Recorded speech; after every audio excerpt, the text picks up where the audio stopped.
Bismillahirrahmanirrahim. Assalamualaikum warahmatullahi wabarakatuh. Perkenalkan, nama saya Lutfi Sabila, NPM 1003011118144.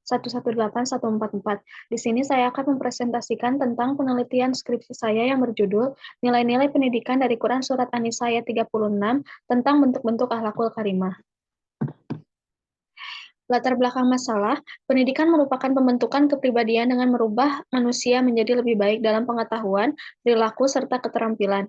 Melalui pendidikan, manusia dapat tumbuh dan berkembang secara normal dan sempurna, sehingga ia bisa melakukan tugas layaknya manusia. Selanjutnya, keberhasilan suatu bangsa tidak hanya ditentukan sumber daya alamnya saja, tapi juga ditentukan oleh sumber daya manusianya.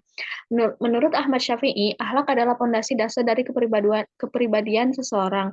Apabila melihat fenomena yang terjadi di masyarakat, banyak mengalami kemerosotan moral baik di lingkungan sekolah, keluarga, dan masyarakat.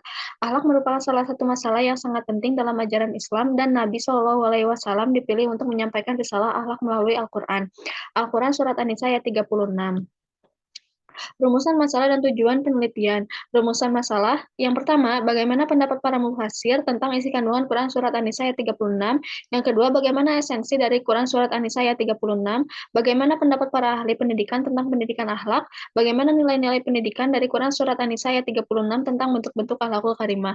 Tujuan penelitian ini adalah untuk mengetahui pendapat para mufasir tentang kandungan Quran Surat An-Nisa ayat 36, untuk mengetahui esensi dari Surat An-Nisa ayat 36, untuk mengetahui pendapat para ahli pendidikan tentang pendidikan akhlak, untuk mengetahui nilai-nilai pendidikan akhlak dari Quran Surat An-Nisa ayat 36 tentang bentuk-bentuk akhlakul karimah. Selanjutnya, metode penelitian. Metode penelitian yang dipakai adalah deskriptif atau analisis. Jenis datanya yaitu kualitatif. Data yang digunakan adalah Al-Quran Surat An-Nisa ayat 36 dan tafsir. Teknik pengumpulan datanya menggunakan teknik library research, teknik analisis data dengan metode tafsir analitik, tahlili. Langkah-langkahnya adalah sebagai berikut: mengidentifikasi masalah yang terdapat dalam Quran Surat An-Nisa ayat 36, merumuskan masalah yang terdapat dalam Quran Surat An-Nisa ayat 36, mencari dan membaca buku terkait Quran Surat An-Nisa ayat 36, ikhtisar tafsir menurut para mufasir, menarik esensi, mencari teori dari pakar pendidikan, menganalisis esensi, berdasarkan teori, menyimpulkan hasil guna menjawab permasalahan. Bunyi dari Quran Surat ayat 36 yaitu Bismillahirrahmanirrahim wa'budullaha wa la tusyriku bihi syai'an wa bil walidaini ihsana wa bidil qurba wal yatama wal masakini wal jari dil qurba wal jaril junubi wassahibi bil zambi wassabili wa malak ta'ala aimanukum innallaha la yuhibbu man kana mukhtalan fakhura. Yang artinya, dan sembahlah Allah dan janganlah mempersekutukannya dengan suatu apapun, dan berbuat baiklah kepada kedua orang tua, karib kerabat, anak-anak yatim, tetangga dekat, tetangga jauh, teman sejawat, ibnu sabil, dan hamba saya yang kau miliki. Sungguh Allah tidak menyukai orang yang sombong dan membanggakan diri.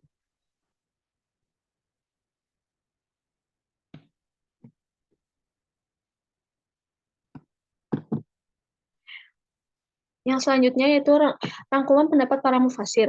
Allah yang Maha Suci lagi Maha Tinggi memerintahkan makhluknya beribadah hanya kepadanya dan melarang menyekutukannya dengan suatu apapun. Ibadah yang dimaksud mencakup semua aktivitas yang dilakukan karena Allah Subhanahu wa taala. Allah Subhanahu wa taala memerintahkan makhluknya untuk berbakti dan berbuat baik kebajikan kepada kedua orang tua, kandung maupun bukan kandung, dalam perkataan maupun perbuatan. Allah Subhanahu wa taala memerintahkan untuk berbuat baik kepada karib kerabat, anak yatim, dan orang miskin.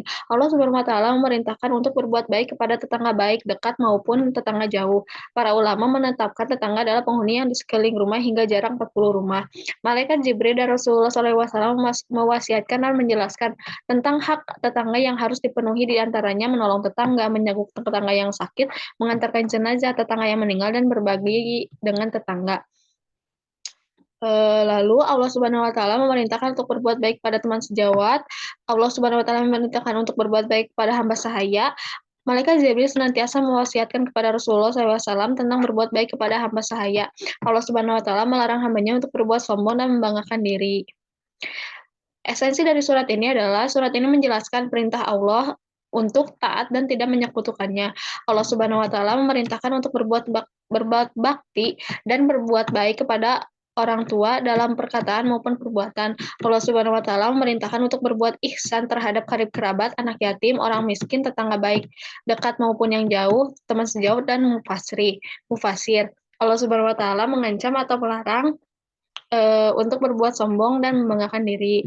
Bentuk akhlakul karimah menurut Quran surat An-Nisa ayat 36 adalah akhlak kepada Allah dan Rasulullah, yaitu mencintai Allah dan Rasulullah merupakan kewajiban bagi setiap muslim yang taat dan merupakan bentuk ibadah yang paling agung. Akhlak kepada orang tua, anak yang memiliki akhlak yang baik akan selalu menghormati orang tua. Akhlak dalam bermasyarakat untuk mewujudkan sebuah lingkungan yang tentram dapat diperlihatkan dengan menjaga hubungan antar tetangga, memberi makan dan bersedekah pada orang miskin, hormat kepada teman dan sahabat, dan menjaga tali silaturahmi dengan karib kerabat. Akhlak kepada anak yatim, bersikap baik kepada anak yatim dapat dilakukan dengan membenahi pendidikannya dan menjaga haknya dan senantiasa menyayanginya. Akhlak dalam berkeluarga yaitu berbakti kepada orang tua, bersikap baik pada saudara, membina dan mendidik keluarga dan memelihara keturunan. Larangan berbuat sombong dan membanggakan diri. Allah Subhanahu wa Ta'ala tidak menyukai orang yang sombong dan membanggakan diri. Nilai pendidikan dalam Quran surat An-Nisa ayat 36, yang pertama, nilai pendidikan ibadah. Allah memerintahkan untuk taat dan beribadah hanya kepadanya. Ibadah yang dimaksud meliputi seluruh aktivitas kebaikan yang dilakukan untuk mengangkat harkat dan martabat manusia dengan tujuan ikhlas karena Allah. Dua, nilai pendidikan tauhid. Nilai tauhid dalam ayat ini dapat dilihat dari keikhlasan seorang hamba dalam melaksanakan ibadah kepada Allah. Mentauhidkan Allah Subhanahu wa Ta'ala adalah bukti keikhlasan dalam beramal. Yang ketiga, nilai pendidikan akhlak. Nilai akhlak dalam ayat ini adalah perintah untuk berbuat ihsan kepada umat muslim yang lain dan larangan berbuat sombong. Sekian dari yang dapat saya sampaikan. Mohon maaf apabila ada kesalahan. Wabillahi taufiq wal hidayah. Wassalamualaikum warahmatullahi wabarakatuh.